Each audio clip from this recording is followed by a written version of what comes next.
સમતોલ પાસા એક સાથે ઉછાળવામાં આવે તો બંને પર સમાન અંક ન હોય તેની સંભાવના ખાલી જગ્યા છે.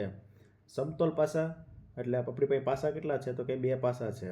તો કે 6 ની 2 ઘાત કુલ પરિણામ કેટલા થાય? તો કે 36 પરિણામ. 36 પરિણામમાંથી સમાન અંક ક્યાં ક્યાં મળે? તો કે 1 1, 2 2, 3 3, 4 4, 5 5 અને 6 6. હવે કુલ કેટલા છે? 1 2 3 4 5 અને 6. તો કે કુલ 36 પરિણામમાંથી આપણે આ 6 પરિણામ બાદ કરી નાખીએ તો આપણને કેટલા પરિણામ મળે? 30 પરિણામ એવા મળે કે જે કેવા હોય?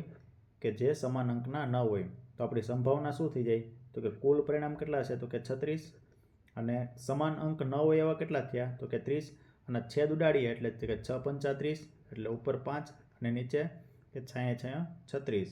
તો આપણી સંભાવના કેટલી થઈ જાય? 5/6. ઓપ્શન બી.